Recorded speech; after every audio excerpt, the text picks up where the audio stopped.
Oui, mais c'est pas... Allez. Et bonsoir tout le monde. Je sais que c'est un peu tard, mais c'est pas grave. Et exceptionnellement, je vais vous faire aujourd'hui une vidéo en français, puisque je m'adresse à tous les Français qui sont concernés par la situation à Madagascar, et en particulier au président de la République française, M. Macron. Voilà. Pour quelle raison je compte m'adresser à lui? Parce que M. Macron va participer au sommet de la Commission de l'océan Indien à Antananarivo, à Madagascar, demain et après-demain. Bon, là, à l'heure où je vous parle, il a juste annulé son voyage pour l'île Maurice, mais pour Madagascar, je crois qu'il sera là, il sera présent. Voilà. Alors, je sais que c'est un peu tard mon vidéo, mais je le fais quand même parce que c'est important et c'est urgent. Voilà. Et pour tous ceux qui ne me connaissent pas, je suis Marco, je suis malgache, on dit pas malgache, on dit malgache, et je suis opposant politique au régime autocrate et corrompu de André Azoulay. Voilà. J'habite en France et là, la première chose que je veux vous dire, c'est qu'ici, en France, on a le droit de s'exprimer librement. Ton idée, ton avis, tes opinions, ils sont protégés. Voilà. Donc moi, comme je l'ai dit, cette vidéo, c'est juste pour M. Macron, s'adresser à M. Macron, à tous les Français, et ses délégations. Donc, M. Macron, je voudrais vous rappeler où vous mettez votre pied, à qui vous tendez la main. Voilà ce que je veux dire. Mais auparavant, laissez-moi décrire en avance la scène à laquelle vous, Monsieur le Président, votre chère épouse Brigitte, à votre délégation aussi, et quand vous arrivez à Madagascar, à la descente de votre avion, bien sûr présidentiel, vous serez accueillis en grande pompe sur le tapis rouge. D'accord? Par votre homologue tout souriant, dans son plus beau, le plus cher costume qu'il va mettre. Hein? Et puis par les gouvernements, il y a aussi par les officiels de Madagascar, presque complet. Il va avoir aussi entouré par les gendarmes, par les militaires, en tenue d'apparat. Il y a les ministres, il y a les gouverneurs, il y a les sénateurs. Et entre parenthèses, vous allez avoir un général, vous n'allez pas le rater, celui qui a un chapeau en cow-boy, on dit ça, et avec ses médaillons, on ne sait pas où est-ce qu'il a ramassé ces médailles-là, mais vous n'allez pas le rater avec son chapeau. C'est un général retraité, il vient de rentrer de Russie, il était en Russie, et là, il a déjà son billet retour pour assister le défilé du 9 mai, la victoire de Poutine. Donc celui-là, il n'est pas clean. Alors je continue. Je me pose la question, quels sont les premiers mots que vous dira notre soi-disant bon président André Azoulay? Il va dire quoi? J'aimerais bien savoir, j'aimerais bien entendre qu'est-ce qu'il va vous dire. Est-ce que c'est bienvenue chez nous? Ou bien bienvenue chez vous, papa. Hein? Et vous, monsieur Macron, vous, monsieur le président, allez-vous lui répondre quoi? Comme vous l'avez dit, quand vous étiez aux îles glorieuses dans l'île Éparses, vous avez dit, ici c'est la France. Voilà. Donc, mais pas grave. Je tiens à vous dire seulement, je vous rassurer que le peuple malgache est très hospitalier. Voilà. Même si les compatriotes qui seront sur votre parcours ne seront que des comédiens, hein, engagés pour faire bonne impression.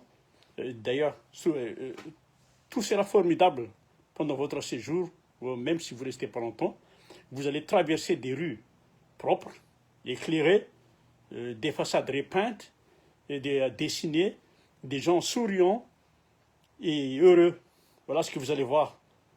Par contre, moi je me pose la question, où sont passés tous les pauvres, les mendiants, les hommes malades, toutes les populations désertées,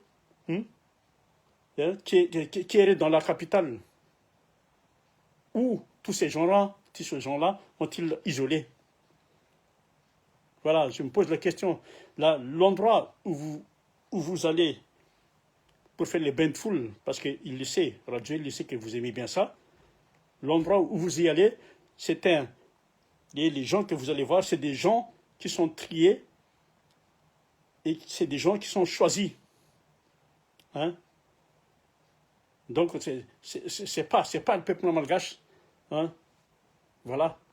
Et lors de vos réceptions dans les salons, feutrés, fleuris et tout ça, de notre capitale, vous allez voir la chance si vous avez le temps, vous allez avoir la chance de goûter le langouste de Madagascar, notre caviar, notre foie gras local, tout ça, Brigitte appréciera, et j'en suis sûr.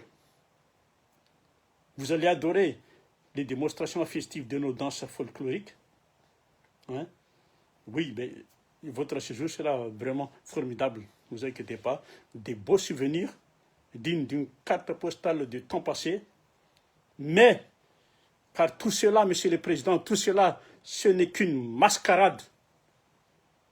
Derrière le protocole et les cérémonies officielles, que je comprends tout à fait normal, mais Madagascar a malheureusement un autre visage. Voilà, mon pays que j'aime et pour que je suis prêt à donner ma vie n'est qu'une dictature déguisée. En démonstration, des gars comme ça, avec une démocratie post-coloniale. En termes de Madagascar, on emprisonne les opposants, on emprisonne, voire des innocents. En Madagascar, chez nous, on assassine, on menace, on détourne l'argent public. Tout ça, on offre de l'or et des pierres précieuses, ou en échange de protection, ou de biens, ou d'intérêts personnels. C'est vraiment quasiment toutes les castes politiques, ils sont tous corrompus dans l'île. Les fonctionnaires sont soumis, voilà, et pendant ce temps-là, mon peuple, il meurt.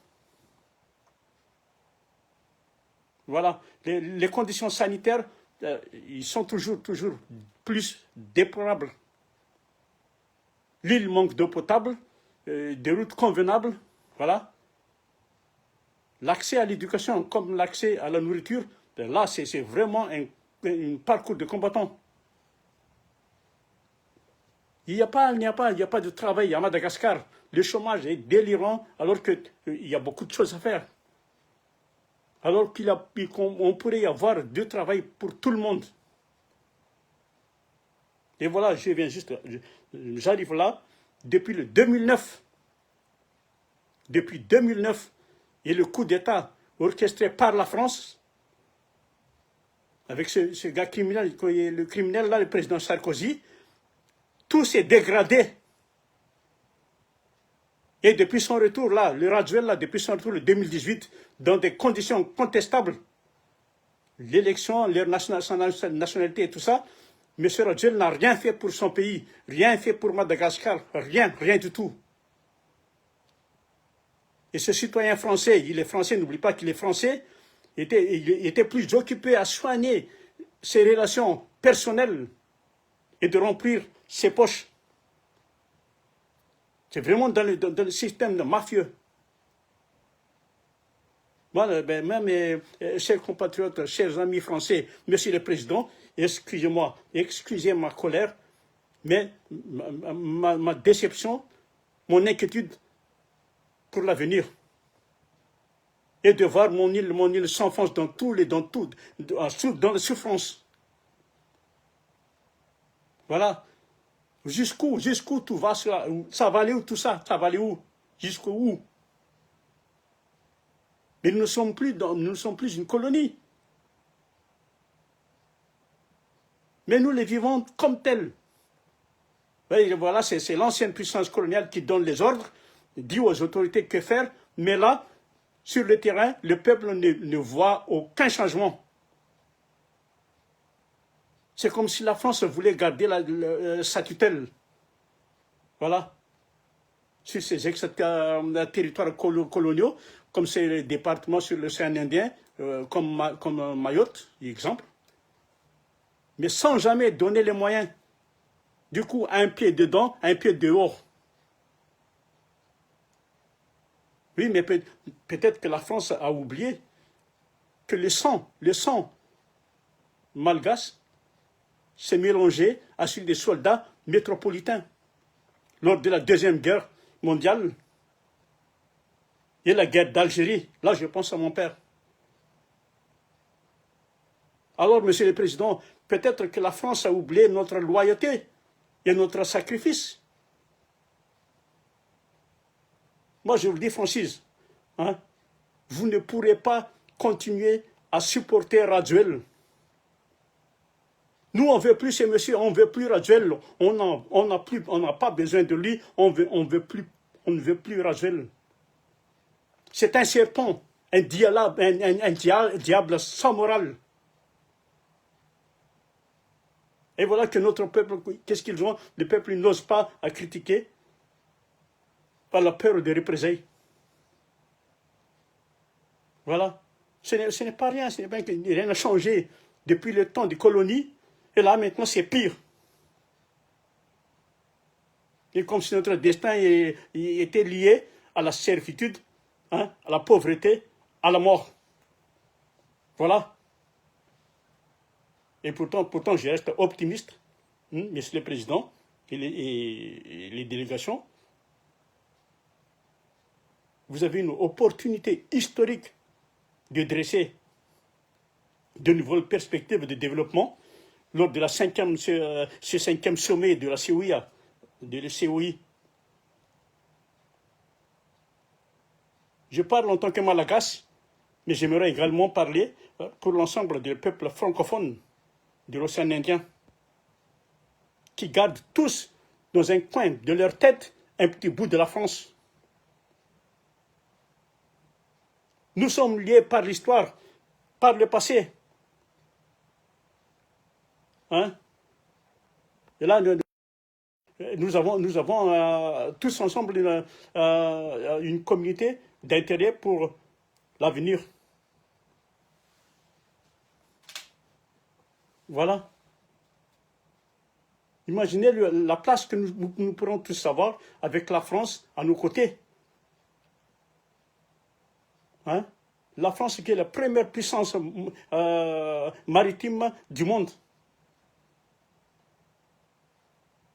Voilà, qui a son intérêt stratégique, évidemment, dans l'océan Indien. Et notamment sur leur territoire, dans Maurice, Mayotte, Comores, Madagascar, La Réunion. On peut travailler main dans la main.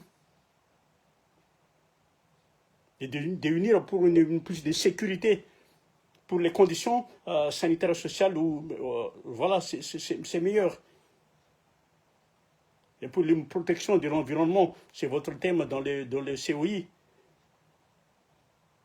Voilà, cette vidéo va toucher à sa fin, mais j'espère que, comment on dit, vous m'excusez à mon français qui n'est pas très parfait.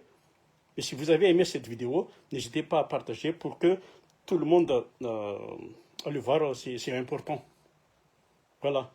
J'espère que l'entourage ou les conseils de toute personne proche du président Macron porteront à sa connaissance cette vidéo avant le sommet. Voilà.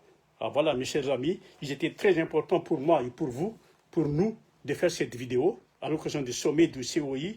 Et je n'oublie pas pour autant des problèmes plus concrets au quotidien pour les Malagasy. Et voilà, aussi, je vais très vite faire une autre vidéo pour parler des problèmes de visa. C'est une grande injustice à Madagascar, problème de visa et d'autres problèmes qui concernent l'avenir de Madagascar, et très vite, à mes amis. Salut, salut Daoul.